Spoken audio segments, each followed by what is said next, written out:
xale la bu jàpp ñàmburam bu amul benn problème bu doon liggéeyam voilà ñu fekk ko ci place bu mu doon liggéeyam tooñ ko ñoom noonu la ñu décrire la jeune fille donc médias yi aussi ñu bari loolu lañ ko décrire def ko victime voilà une victime emblématique de la République donc su fekkee dañu gis ñoo xam ne dañ ko fréquenter dañ ko xam voilà yoon la ñoom ñu fësal seen kàddu ba Sénégalais yépp gis ko ba Sénégalais yépp dégg ko ñu xam exactement à qui on a affaire véritablement donc ndaw si nga xam ne moom moo accusé ki nga xam ne mooy Ousmane Sonko ba daanaka lu toll ci ñaar fukki doomu aadama dee ci boobaak léegi faatu ci ñëpp ay ndaw xale bu jigéen boobu noonu kan la je pense que loolu dafay am solo ñu leeral ko ñu xam ko dina indi ay éclairage donc yu am solo donc du coup rek ñu jéem a woo ki nga xam ne moom lañ nar a jàkkaar lool tey waxtaan ak moom mu expliquer ñu effectivement ki nga xam ne mooy Adji Sarr moom mooy accusé ki nga xam ne moom mooy Ousmane Sonko de viol procès bi effectivement war a ubbi ndiki procès bi nar a ubbi ndiki suba salaamaaleykum jàmbaar.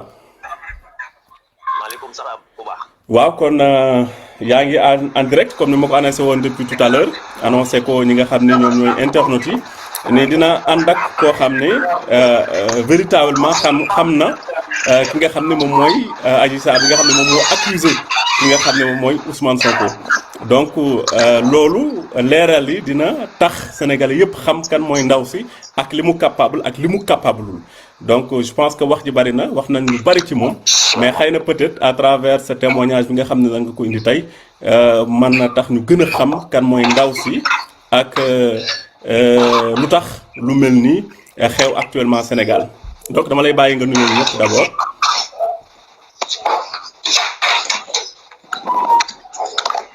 allo.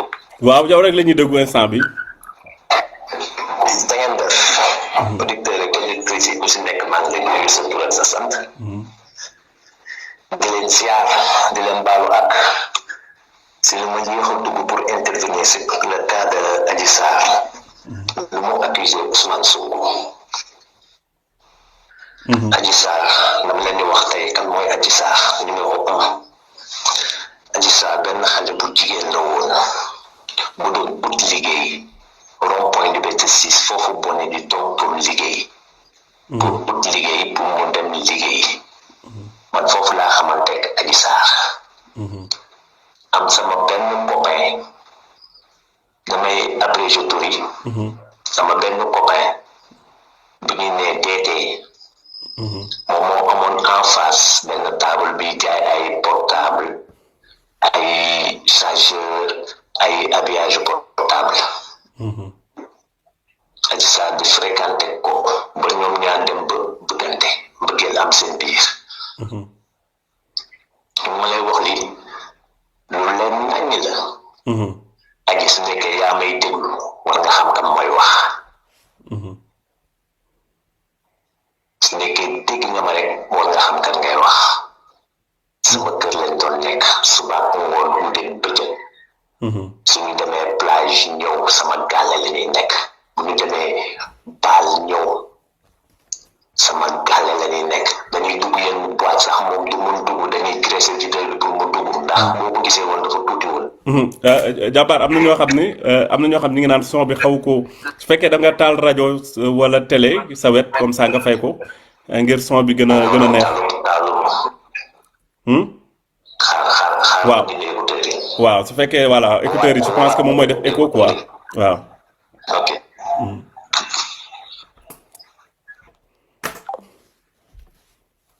waaw xaaral ma rappelé ko ay écouteurs la yoroon écouteurs yi moom moo tax di ku dégg bi xawul woon a neex ay internautes signalé ko donc dama koy rappelé waat rek comme ça parce que dégg-dégg bi lu mu gën a neex rek mu gën a am solo comme ça nit ñi mën a comprendre effectivement li nga xam ne moom lay expliquer.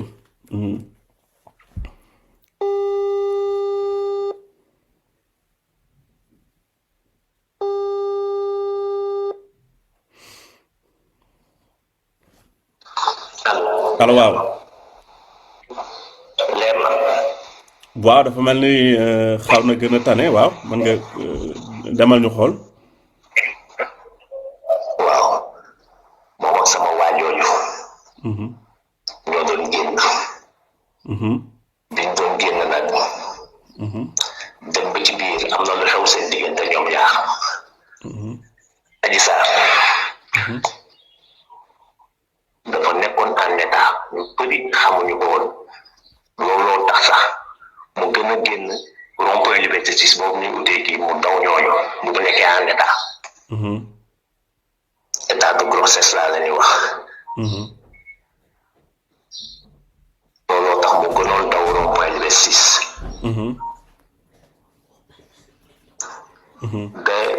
BD boobu mu ko jiiñ BD boobu faxasu teg dafa wuy ma dafa mel ni son bi baaxagul ba léegi ñu ma koy signal fekkee da nga def haut-parleur nga dindi haut-parleur bi comme ça nga wax directement ci téléphone bi ah. defuma haut-parleur defuma dindi naa kii taxi yi dindi naa lépp waaw kon ñu defee noonu rek ñu demee ko noonu parce que je pense que mënuñu am mieux que ça quoi amul problème man nga continuer. mi ngi leer na bu baax. waaw voilà instant bi moom baax na c'est bon. ok loolu nag bu mu nekkee en état dem jiñ ko waaji bañ. te ñoom ñaar ñoo doon génn. bu waaji beneen mu jaaxle loolu. mu ñëw di jooy ñun ñoo ko doon conseillé. am na sama benn copain boo xam ne sax mi ngi si mbaam bi gars yi dañ ko jàpp si événement yi. te moom yoonam nekkul si ay affaire Sonko affaire Adji Sarr ñu jàpp ko man looloo gën a tax sax ma génn wax pour lii jeex une bonne fois pour toutes ay innocent rek lañ jàpp dugal leen si biir kaso bi. bu ñëw ñu wax ak waa ji ne nekkul moom kese moo si doon dóor am na ñeneen ñu si doon dóor loolu moo tax ma noonu nangu ëmb bi. ma ne ko mais léegi lan mooy solution bi ñu mujjee def mooy ñu dindi ko waaju ko dindi ñu ko yoreel 15,000 francs ba léegi. fayu ñu ko 15,000 francs yooyu. man lu gënoon gaaw procès am na. lu gën a gaaw procès dafa am. Adji Sarr bu d'accord boo du gauche am bi bu amulee tache bu ñuul. su nekkee amul tache bu ñuul. man ma bëgg sama loxo si kaamil ne Sonko moo ko violé.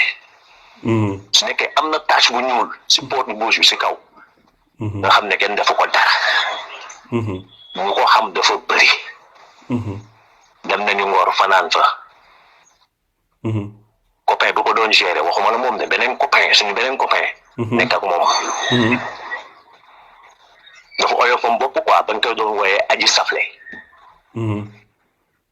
xam ngeen sow safle yooyu. moom lañ ko doon dàkkanteel.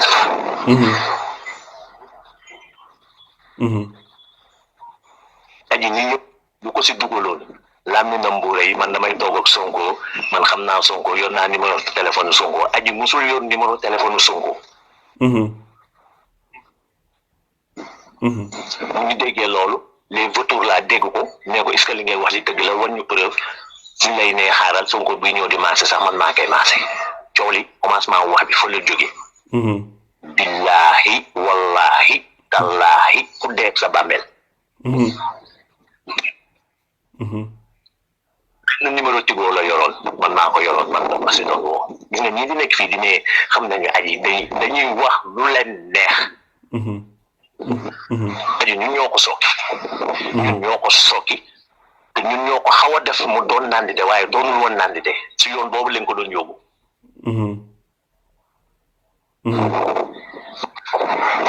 aji ñun su ma nee ñun mooy sama copain bu mu doon génnal. moo njëkk xam lu mu woddoo. te boobu noonu ay ñaata at la war a am ay ñaata at la war a am. boobu elle n'est pas tellement majeure man amagul woon 18 ans sax 18 ans am des na.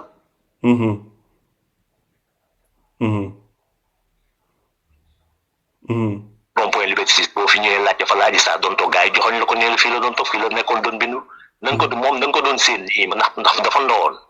amul woon yaram.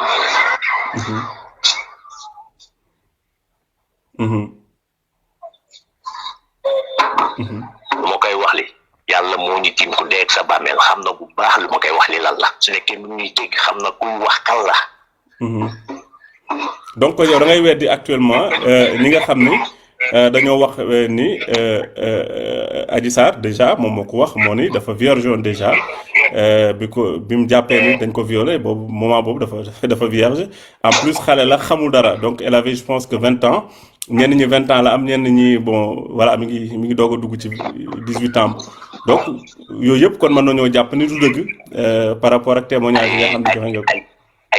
ay kàcc neen la. te bu dof-dofloo ñu mës a tëdd ak ñoom ñëpp ñu ngi fii kenn rek leen ci jàpp dinaa leen woo par kenn bis bi wedd ma leen woo par kenn nga woo leen ba dugal leen direct ñuy wax ak bëggoon couleur rouge. rouge daf ko bëgg ba fu muy dem moom la doon sol fu mu jaar mu am lu xonq. donc lan moo ko pour yow mi nga xam ne fréquenté nga ko koy sekkal. lan moo ko war a mën a dugal ci lu mel nii c'est-à-dire est-ce que yow bi nga koy xamee woon nga ko mu capable quand même dugg ci coow lu mel nii wala déet. capable dugg ci coow li gis nga wax bi bu muy njëkk génn suñu ko njëkk jot man ci laa bokk mu ne kii day fen. parce que dafa tàmm loolu. tàmm fen ku tàmm fen la nag soo waxee mu ne dama la doon nax dafa tàmm fen moom moo lay wax léegi lii ëpp ñëw waxaat la leneen léegi en espace de 15 minutes wax bi changé. dafa mën na fen sekkaloon na ko fi ay dawalkatu saret yu dëkkoon xaar yàlla ba ñooñu ñëwoon wàcc suñu koñ. amoon na ay portable yu ñuy ne portable gunóor dafa ñuul kukku Alcatel. portable yooyu la dóoroon foofu xaar yàlla bu mu ko sëkkee bu gaay boobu di dawal saret si la doon si ñëw portable gaay boobu la dóor. loolu mooy indi woon coow li donc saret xaar yàlla yi ñëwoon suñu koñ. mais ñu bari dañ ne xaalis moo ko ci dugal est-ce que. xaalis après bu ñu demee ba affaire bi kii xaalis dugg na ci. xaalis dugg na si tiit na. tiit na te lu mu si mos a jot ci xaalis bi lan dañ ko yóbbu woon dem yóbbu ko mu dem defi shopping. shopping kenn joxuñu ko nii de dañ ko yóbbu ñu dem def shopping ñu fay. ñu ne ñi wóoluñ ma sax jox xaalis ma ne ko yow yaa ko def dugal nga sa bopp foo xamante ne. dañ fa bëgg génn mu tëla te boo dof loo sax ñu rey la.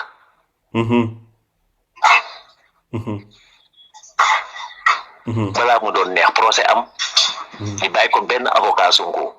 mu wax léegi daa mu ko espace de 5 minutes suñ ko posé waatee question da ngay ni xool wax bi day changé si biir 5 minutes yooyu.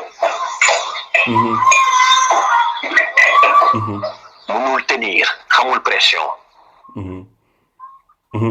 est-ce que gars yi kon nekkuñu pression bu metti day jooy. est-ce que nekkuñu kon di ko manipuler nekkuñu di ko manipuler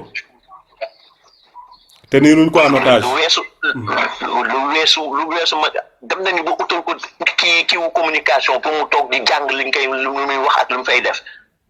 mais mënul réussir te lu ma la wax li boo ko weddee xoolal léegi su génnaatee dootul wax. dañ koy tere mu wax. dem tribunal yi ñëw génn tàll ko micro dootul wax dañ koy tere mu wax léegi. ndax su waxee def toj.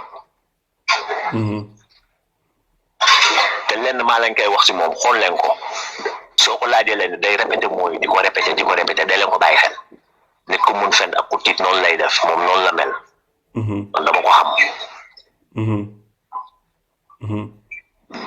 nit ñi di dee ndax lan dee joog silib su mu am ban dëkk la ñu nekkati léegi. est-ce que moom am na ay mbokk actuellement est-ce que daan ngeen gis ay mbokkam ñoo xam ne ñu ko jigee lañ. moom kenn amul accès képp mbokkam bu taxaw ne am na accès si moom day wax lu ko neex. mbokkam bu taxaw ne am na accès si moom. day wax lu ko neex. téléphone sax su koy wax léegi dañ koy contrôler ndax puce bu mu amoon numéro Tigo bu ma doon defee signe léegi yor dañ koy woo mu yóbbu leen directement boîte vocale kon ça veut dire changer na léegi puce.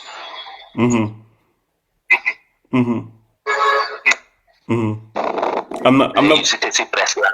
ah. oui. maa lay déglu. waa nga ne je pense que dafa am benn internaute bu dugal tout à l'heure daan ni da doon fréquenté Boy Djiné est-ce que loolu yow mën nga ci indi mën nga ko confirmer.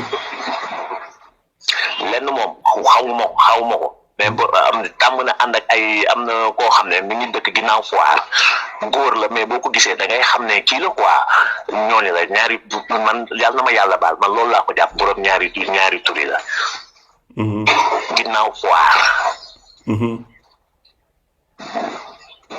kër ju rafet moom kese fa dëkk nag.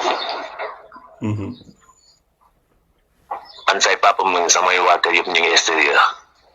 mais xale bi da nga koy xool yàlla na ma yàlla baal nag xaw ma ndax loolu la.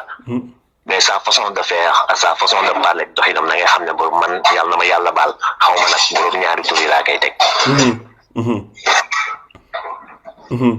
instant bi est-ce que xam nga fan la dëkk est-ce que ci yan condition la nekk est-ce que am nga ay information yu bees par rapport ak moom. bu ko koy mujjee dégg. c'était si presse. bu may ne dañ may changer appartement damay dem cité si presse.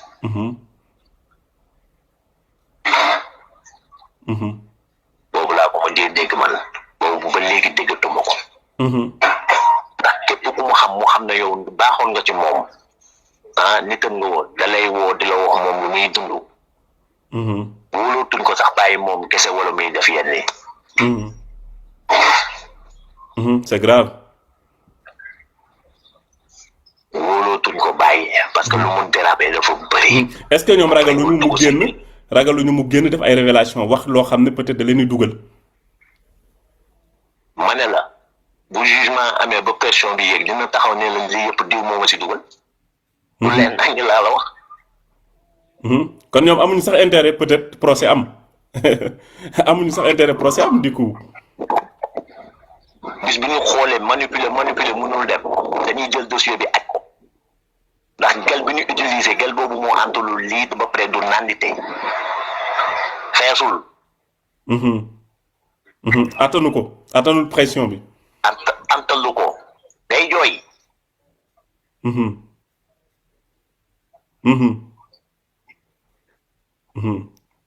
donc kon du coup mën nañ def tout pour éviter peut-être situation yooyu noonu mën nañ ajaat procès bi comme ni ñu ko aje woon la semaine passée. mun nañ ko aj ñaara am mun nañ ko aj Macky Sall bañ jox Sonko convocation pour mu ñëw wuy si pour Sonko des Casamance genre résidence surveillée yooyu bañ Sonko ñëw ci Ndakaaru. muy li dem ci moom li muy def 3e mandat kii ñaar yooyu fa am. tout à fait. Macky bu Sonko ñëw Ndakaaru. loolu mooy victoire am bu gën a neex si victoire am yi. kon moyen de pression la koy teg quoi procès bi. waaw kay. bu leen yóbbu convocation bi bàyyi leen ko foofu mu bañ a ñëw ñu juge ko par compétence ni kii lu ñuy kii jeex na. comme ça ñu bañ avocat yi bañ a jàkkaarloo ak ndaw si. très bien. billahi wallahi wallahi ku dee ak sa bàmmeel antalu pression. day jooy.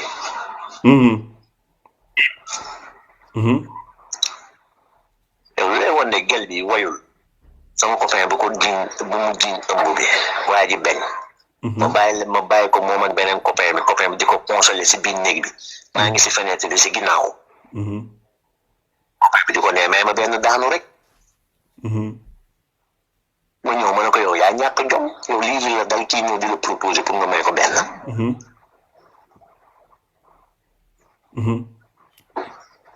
di ko mun ndox la nag. kon dañoo dàq fii man mii góor. moo ma dàq fii dem nañu Ngor dem nañu Gorée. moo ma dàq fii moo ma dàq ndox man mii góor. fu mu ñamoon egg si ndox ma ñamewu ma ko.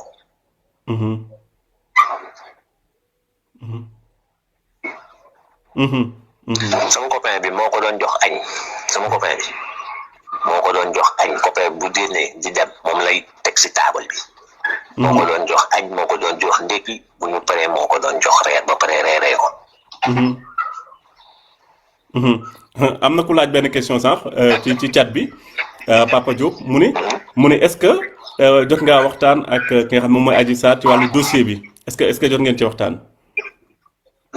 non yàlla dëgg rek la bëgg jot ñu si waxtaan si affaire kii mais dil bi lu mu demee wax na ma lu mu demee xaalis moo ko si dugaloon te lim ko si digoon gisul si dara lenn yóbbu nañ ko mu defi shopping jënd ay yéreem ay affaire yooyu jàppal ba ay point en fait man su ma déggee li ngay nettali en fait dama yéemu quoi dama yéemu ci yàlla mooy comment aujourd'hui on peut prendre un pays en otage lu toll ci fukki doomu aadama ñàkk ci seen bakkan ay milliards yàqu ci xale bu jigéen boo xam ni daanaka mën nañoo wax ni ñu baal ma ci kàddu bi da doon taxawaalu pour man c'est extraordinaire quand même. déggoon mooy wax man rek defe naa man maa si amul sama wàll de. c'est extraordinaire ndax dama ko seexlu woon ñu si amul seen wàll mun nañ leen compter man dama ko seexlu woon. bu ñu demee ba kanam yàlla na ma baal ngeen baal ma nag si terme yi kanamam da doon xeeñ.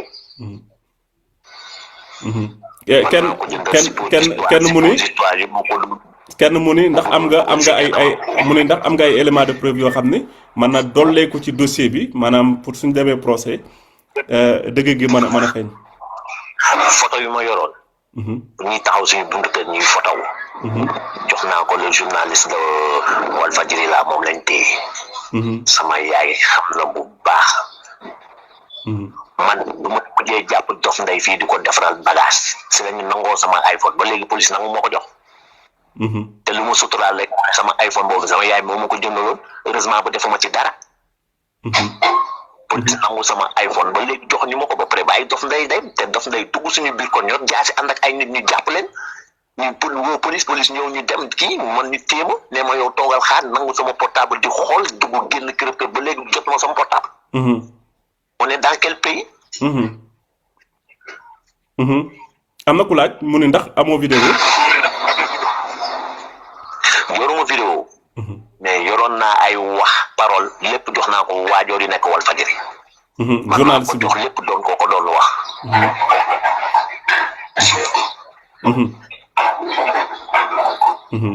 ok am. aji na nangoo wane pot gauche am rek lépp leer. ñun lan lañ def ba xam ne pot gauche bi foofu am na tâche. waaw vraiment xam nañ vraiment ban façon jigéen la je pense que léegi yow lan nga ci mën a dolli je pense que on a fait le tour de la question wax nga éléments yu bëree bëri lan nga ci mën a dolli loo xam lu bees la loo xam ne peut-être xamaguñ ko et que ça peut être important pour internautes yi pour ñu xam ko. lu ma siy dolli lu bees daal mooy moom. xam na bu baax a baax kan mooy wax dëgg bu dégloo lii su nekkee mi ngi déglu dina xam kuy wax te bu génnee di tontu dina tudd sama tur ndax dina ne diw lu mu wax day lii wala laa wala lee te bu dof loo weddi ko nag boo commencé indi ñu mu jot a sekkal ñëpp loo xam ne waa xaar yàlla dinaa leen indi ak ñu jot a sekkal moom dëgg fii mu indi leen teg su boobaa amatul appel nii de vidéo live ñu ñuy filmer ñuy wax ñuy dégg ñu xam ne ñun ñii la ndax trop c'est trop. dafa war a jeex quoi. ñii dee gënuñu ñu dee woon gënuñu doon góor. ñu jàpp gënuñu leen doon ay góor. kon ñun suñu yoon suñu xamee lenn dañ ko war a taxaw wax ko mu ne fang. tout à fait. na génn weddi bu génnee weddi parce que Cheikhul Khadim. ma def vidéo nii nga woo ma ñu def vidéo nii ma ak ñeneen gaa yëpp ñu toog di wax. te lii dañ ko war a arrêter une bonne fois pour tout mu jeex. bu su dee nag bu jotee ku deewul doo gor. ñii dem ñii dem nekkul ñoo ñu gën juddi nekkul ñun ñoo leen gën judd nekkul ñun ñoo leen gën demin nekkul ñun ñoo leen gën si ndey nekkul ñun ñoo leen gën si baay. kon lii waratuñ ko seetaan muy dem. man fu ma toll nii amatuma dara lu may ragal amatuma dara lu may nëbbati. ndax trop c'est trop. bu su dee nag bu jotee ku deewul doo gor il est temps nag ñu arrêté lii wax lii teg ko si dëgg. man su ma deewee man kese sama bàmmeel kenn du ma fa fekk. tout à fait. kon lii dafa war a leer. na génn weddi ñu def vidéo toog ñun ñëpp. vidéo bi dañ koy commencé rond point Liberté 6 table ba fu ma nekkoon lépp ñuy dox di dem ñuy génne vidéo yi di wax di kii lépp ba sama biir yàlla. bañatuma ci dara. yow daal instant bi fen yi moom bëgg nga mu jeex quoi pour yow ça doit arrêter parce que on n'en peut plus quoi. jeex na waaw. terminus la ñu nekk jeex na adada moom am na tur sama surnom xam na ko bu baax aji man la bele fete maay wax donc man laaj tur bi bele fete benn tubay la tubay yu ñàkk yu ngande yooyu pancaan yi ngande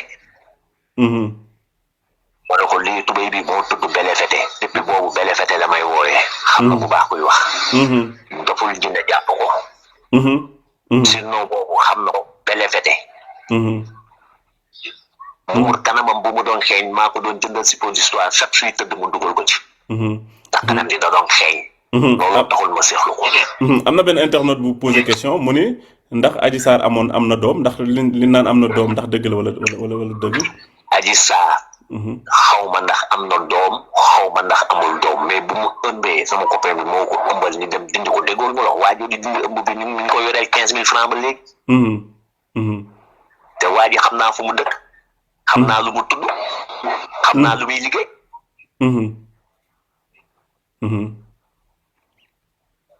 am na ku ni aussi xam naa ko am na ku ni aussi tey jii su la woowoon nga war a témoigner ci procès bi est-ce que pare nga pour joxe information yi nga am bu baax lu ma si ragal moom daf ma gën ndey wala daf ma gën baay procès bi pour ñu wax ko benn yoon pour mu jeex na signé ko code gauche ñu xool ndax am na tâche wala amul tâche la jeex na tàkk waaw loolu moo gën a gaaw procès taxaw ñuy wax am na ku ni est-ce que jot nga waxtaan ak avocat Ousmane Sonko yi wala avocat bu mel ni maître Moussa Sarr mooy avocat Ndeye Khady Ndiaye bi voilà mu ne ndax jot ngaa waxtaan ak ay avocat ci mbir yi. waxtaan nag benn avocat lépp sama yaay moo ko yoroon en main yow xam nga sama yaay. man bu ma njëkkee def live ak Kaysof. dañ ma doon recherché activement. sama yaay moo ma rawale. dem Mbàkke bi laa génnaat ñëw. lan la 4x4 bu weex bu amul plaque di ut sama buntu kër.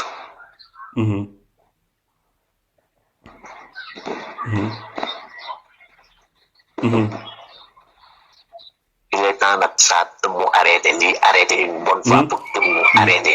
kon yow da nga jàpp ni gars dañ la doon da nga jàpp ni par rapport ak information yi nga am dañ la doon menacer di la traquer da nga jàpp ni gars yi dañ la bëggoon a créer problème. dañ ma bëggoon créer problème su nekkoon ñoom seen partisans yi la sax amul problème maa ngi ñoom suñ tasee si tali bi ñoom ñooy daw buñ tasee si mbedd bi ñoom ñooy daw fu ñu mënti tase ñoom ñooy lem. mais nguur nag bu lay wut. bëgg la faagaa daal il faut nga xam looy def.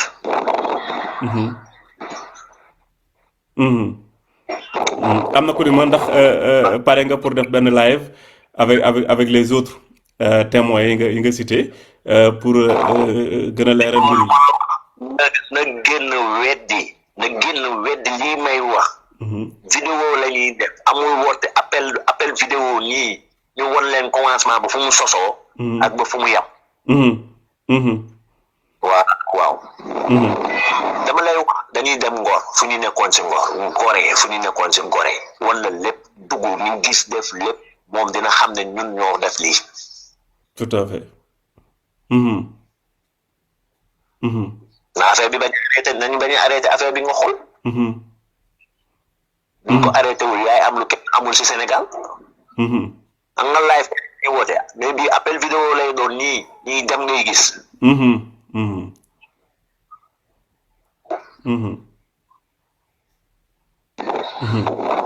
En tout cas merci beaucoup vraiment témoignage bi am na solo parce que ñu bari ñu ngi doon laajte kan mooy xale bu jigéen bi lu bari ñuy wax ci moom ñi naan dëgg la wala du dëgg c'était important tey jii ñu waxtaan ak koo xam ne vraiment fréquenté na ko xam na ko bu baax a baax parce que c'est important aussi pour la suite du dossier parce que dañu bëgg a gëmloo Sénégalais ni que xale bu jigéen bi vraiment xale bu yam la xale bu réglé la xale boo xam ne dañ ko tooñ la victime la.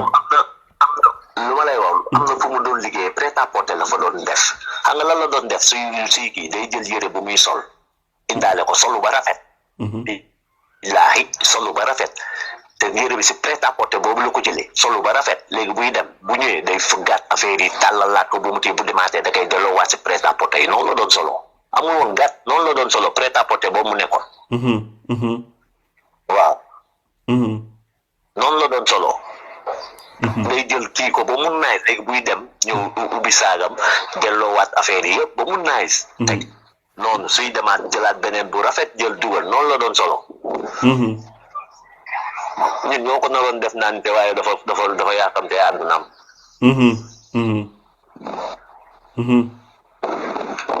dana waar yéeme na trop vraiment. noonu la doon solo te bu weddee loolu tamit na kii rek. bu weddee na wax. léegi moom man ma yóbbu la ñu dem ba si prêt-à-porter boobu ñu doon liggéeyee. ma dugg fa laajte ndax diw ne mus na liggéey fii wala musul liggéey fii ñu xam.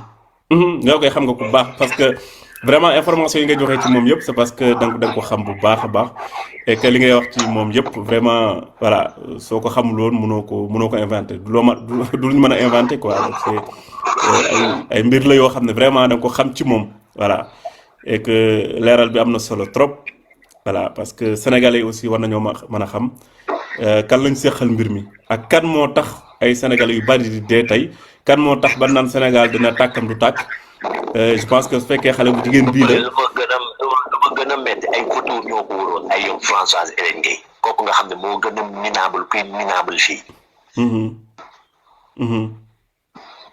waaw parce que heure boo paree def si moom live nga wax nga woo ma tegal la kuy kooku moom tamit. waaw amoon nañ ay ñu ko seqoon de am na ñaari jigéen ñu ko seqoon ñu ne ñoo ko doon conseil ak maître El Hadj Diouf ñoom ñoo ko doon. bon maître El Hadj Diouf moom dama lay wax leen maître El Hadj Diouf moom suufu xale bi rek ko intéressé woon. Badou. suufu xale bi donc. cey yàlla. donc moo ko intéressé woon te am na benn gel boo xam ne billaahi bu amoon fit dina leen wax kat mooy maître El Hadj Diouf ndax xam na maître El Hadj Diouf fekk nañu ñoom ñaar. gel boobu moom bi nga ko jëloon pour daaneel Sonko dinaa gëm ne Sonko dina daanu ndax moom loolu mooy liggéeyam. boobu xam na maître El Hadj Diouf bu baax. ñaata yoon leen ko jox côté pooj mu pokotaama pooj mu fonne mu ngi si biir affaire bi gel bi ne ko jógal pare nga moom dafa war a tëj làmminam moom moomu. vraiment yéeme na en tout cas affaire bi li ci laxasu bari na et que comme ni ñu ko waxee c'est vraiment sale en fait c'est trop sale même que ñuy wax république di wax réew di ci tudd yu mel nii yi nga xam ni. gis nga ñoom ñëpp sekku ko kenn wóoluwul sa morom ñoom ñoo ñu ànd ak gel bi yëpp sekku ko kenn si ñoom wóoluwul sa morom. loolu gën a garaawati. maanaam ay genre kayma lañ dañuy lekkante. ñu dóorante fii di xasante nañ dem ba ci kanam rek. dañuy lekkante quoi. nañ dem ba ci kanam. ba affaire bi explosé rek. dañuy dem rek. yow nga jàpp ne lépp dina feeñ moom lépp dina leer. lépp dina leer ñu koy njëkk conseil di ko jàppale ñooñu la ñuy njëkk écarté ne leen taxawee leen ne. ndax lu génn dafa bëri kii day wax fii kii day wax fii. waaye sax léegi pour nga gis ko kon palais da ngay ut audience. waaw yow. kenn mënu ko gis gratuitement ni. kenn ko moo koy gis Alisa ñëwam bi tribunal police ak gendarmerie di xeex. si elle est hyper protégée actuellement. waaw lan ay consignes yu ñu jot consignes yu ñu jot yi la consigne police ak gendarmerie di xeex. si benn jigéen boo xam ne du ministre du député du maire du dara. man dama xamul ndax sénégalais yi ñoom ndax ñi ngi yeewu ñi ngi xalaat. wala innocent yu ñuy jàpp booy boo xam ne dañ kumpa dem cité kër góor gi affaire yi ne bëm mu daw portable am wadd mu ñëw di ko fa gendarmerie jàpp ko yóbbu defeere. man yooyu ma metti. te kooku moo naroon jëndal yaayam xarum tabaski bokku natt. di natt pour lan tabaski bi mu jëndal yaayam xarum tabaski nekk te moom tabaski soo moytuwul sax prison la koy fekk. moo ngi nii natt bi léegi ñun xamuñu sax li ñuy def pour continuer ko nattam pour yaayam am xaru tabaski boobu. te moom bokkul woon ci manifestation yi bokkul woon dara. te dara dem pour dañ kumpa rek moo ko fi yóbbu woon dañ kumpa far loolu tal ko booy bu ndaw la. mi ngi am 18 ans mi ngi soog a mat. actuellement mi ngi prison. ñu ngi ko jàpp tey ba ñu ngi léegi. prison ñu ngi 100 mètres ñu sànni affaire bu lan affaire bu ñàkk fayda lan la ñuy wax yaayam chaque jour sama yaay day woo yaayam di woo da koy woo bay jooy day jooy ba ñu ne ko dootoo ko woowati ndeysaan boo xam ne payeur la dem di seetaan far loolu dal ko mais grand man bokkuma ci sama portable moo wadd moom laa doon jël waa ji jël yóbbu touché te dugal yóbbu ci yàlla ñii saccagé kiiwu Senelec kaso gaañ bi dem taxaw di seetaan ñu fekk ko fa jàpp yóbbu ndax lan def na ay lox quoi day léegi lox boo ko defee léegi na nga ñàng quoi dal lay jàpp yóbbu bool bu ndaw kër mbay faa ñu dóor ko bal mu dee man yooyu ñoo ma metti tout à fait moo tax trop c'est trop lii dafa war a jeex waaw engagement mel ni rek moo koy jeexal parce que seetaan bi su ëppee rek ñu def li leen neex mais su nit ñi engagé woo taxaw tem ku ne information yi nga am nga génne ko mu nekk un combat boo xam ne ku ne da koy porter mais dafay jeex effectivement parce que moomuñu réew mi aussi combat yi ñaar la mais xoolal combat yi ñaar la wax la ak sur le terrain mais commune yu Pastef kaña yëpp nag indi ku nekk 100 personnes dem taxaw kër cité kër góor gi kenn di ko barricade waa Ziguinchor dañ ñoo gën a doon gor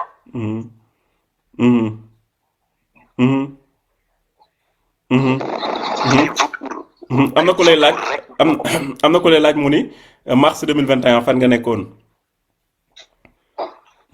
mars 2021 maa ngi fi woon mu ni waaw loolu la bëggoon xam mars 2021 maa ngi fi woon peut-être li mu bëgg peut-être laaj mooy lu tax depuis lors génnoo nga wax nga def ay révélation pour nit ñi xam exactement kan mooy Adji Sarr moom dafay dana kooku posé question bi day déggul wala gisul woon laa fee sama gars yi yoroon photoom yëpp ñun ñoo njëkk génne photo Adji Sarr ci internet bi mu sol mbaxane bu rouge ak benn jeget nii ñoo ko njëkk génne ci internet bi ñu ko génne woon ba léegi ñu ngi prison kenn bàyyiwule photo yi man si laa joxe lu ma am man raxas sam portable tout à fait si laa joxe lu ma am raxas sam portable moo tax bi ma téye nii ni jël sam portable xool fekk ñu fa dara ba pare nanguñu ma delloo sam portable tout à fait ñun sax yu coow ab ñun ñooy génn ñun ñooy njëkk taal VDN ñun ñooy taal VDN ñooy def lépp soo déggee VDN bu ñu booy rek ñun la ba lu may wax ak yow nii su ma la waxee fu ma nekk doo ma gëm kon xam naa nëbbu ko rek pour que comme ça gars yi bañ la faa fekk nga bañ a wax sa localisation. su nekkee ñoom la rek seen partisans yi amul problème. xanaa ñu ñoo jàpp ma yóbbu. waaw comme que da ngaa nëbbatu ba léegi rek comme ça gars yi bañ laa xam c'est important nga garder anonymat bi voilà. nga garder anonymat bi en tout cas di la remercier bu baax a baax ci sa courage ak sa détermination pour faire jaillir la vérité parce que je pense que combat bi ñun ñëpp loolu moo ci dugal fexe ba dëgg gi feeñ parce que nu ñu bëgg a caxatee mbir yi ba nax Sénégalais yi ba def li ñu bëgg a def ñun aussi ñu am taxawaay ak ndëgër laay bu toll noonu ba lu nu mel du jàll donc di la ci gërëm bu baax a baax di la sant jëwrin di kontaan vraiment ci sa disponibilité ak sa collaboration yaakaar naa ne waxtaan bi dina am ay voilà. gis nga waaw man lu may tàggatoo. mooy maa ngi baalu ñëpp ak. bi mooy sama 4e sortie. séggéem bi incha allah su ndaw si génnee wax mais amul. taalibe sëñ Bamba laa. ginnaaw ko si sëñ Bamba. dinaa def dinañ ma woo appel vidéo en direct ma woon leen fi ñu jaar fépp ak ñu mu ko seetal ñëpp. ma dem yóbbu leen boo ko dindi woon biiram bi te ñu yoral ko 15 000. d'accord dinaa fa jaaraat. d'accord amul benn problème su amee évolution rek. même bi nga ko bu ñu suba bi ñu jugé par contumace xaw ma li ñuy wax seen affaire yooyu. ça ne passera pas dëkk bi lay tax. ñàkk. loolu la ñëpp wax de. loolu la ñëpp wax. waaw ndax moom lu mu bëgg mooy waaj a des ci. Ziguinchor beneen ñëw Dakar. nekk si jàmmam. loolu la bëgg. loolu la bëgg. mais yàlla baax na maa leen nuyu di leen gërëm yéen ñëpp di leen ne yàlla nañu yàlla aar sàmm ñu. amiin ñuy xeex nii yàlla may ñu si ndam. amiin jërëjëf en tout cas merci beaucoup pour sa disponibilité di la jaajëfal bu baax a baax jërëjëf. jërëjëf jaa ngeen jëf nekk nañ si jàmm. ok xéewal jaajëf. kon mbokk yéen a ko déggandoo je pense que jarul sax ma koy commenter parce que lépp li mu wax dégg ngeen ko man benn mbir rek laa ci wax mooy soo déggee li mu wax da nga yéemu ci yàlla suñu borom ci Sénégal ni mu wàccee ba daanaka daal di laal suuf waaw lu toll ni république lu toll ni état benn xale bu jigéen boo xam ni daanaka mën nañu wax ni da doon taxawaalu ndax ñu ko xam yàgg a dund ak moom.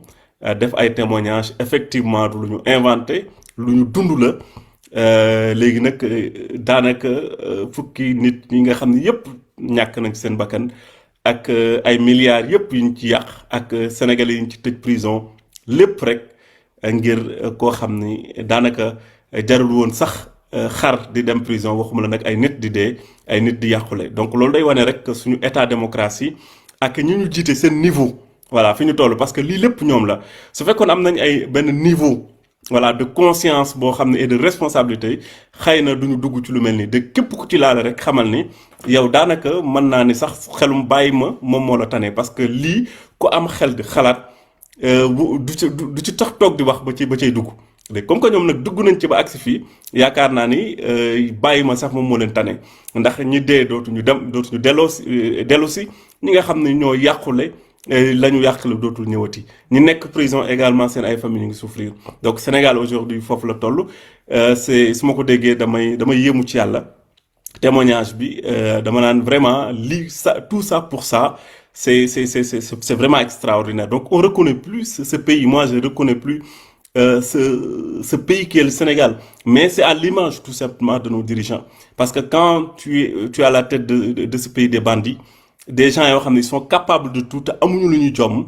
lépp loo xam ne mën nañ ko def pour conserver seen pouvoir wala pour am jot seen bëgg-bëgg dañ koy def je pense que foofu lañ toll actuellement Sénégal donc c'est des gens yoo xam ne amatuñu limite voilà ci seen médiocrité par rapport ak actes yi nga xam ne moom la ñu posé ils sont prêts à tout pour atteindre seen objectif et que yaakaar naa ni ils trouveront également sur leur chemin un peuple déterminé voilà à faire respecter la démocratie et la liberté parce que réew mi aussi moomuñu ko dañ leen ko dénk képp léegi ndénkaane boobu nag yaakaar naa ne jot na ñu jël ko te àpp ba mat na kon dañ koy nangu teg suñu réew ci loxo yu wér te wóor ñu doxal ko ni ñu ko war a doxalee parce que ñun ñi ñëpp ay légataire képp lañ parce que réew mi dañ ko war a joxe ëllëg jox ko suñu doom yi nga xam ne ñoom ñooy ñëw ëllëg donc suñu seetaanee ba mu yàqu tamit su boobaa ñun ñii ay responsable la ñuy doon voilà ci mbir moomu noonu on sera complice donc de cette situation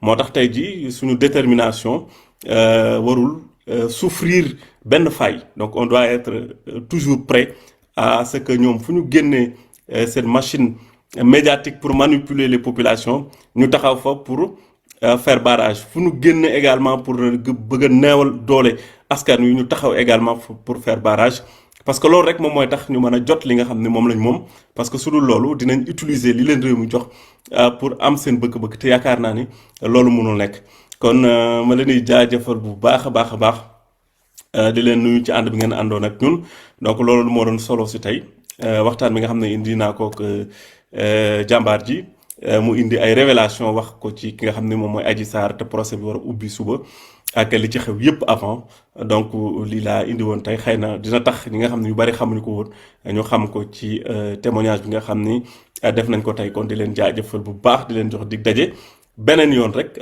ci beneen direct boo xam nañ koy def pour indi ay mbir yoo xam ne ñeer na Sénégal yoo xam ne peut-être jàpp nañ ni suñ ko tegee ci table ji dina indi ay leeral ci askan wi ci ñi nga xam ne ñoom ñoo war a dégg mbir mi donc di leen jaajëfal yéen ñépp di leen jox dig daje kon incha allah kon ba ëllëg jaa ngeen jëf merci beaucoup donc Kulim Dioum yéen ñëpp nekk ci chat bi bari woon ngeen tey di ànd ak ñun donc ñu ngi leen jox dig daje beneen yoon di leen jaajëfal bu baax a baax di kontaan ci seen teewaay saa su ne di nuyu également ASID TV mi nga xam mooy diffuser live bi sur YouTube tous les jours bu ñu defee direct mu diffuser ko foofu ñi nga xam ne mënuñu ko am à travers sama plateforme suñ demee ci internet bi ci YouTube bi aussi dañ koy mën a am donc di ko jaajëfal moom Modou Mbaye bu baax a baax di jaajëfal gaa yëpp leen jox dig daje kon ëllëg incha allah jaa ngeen jëf.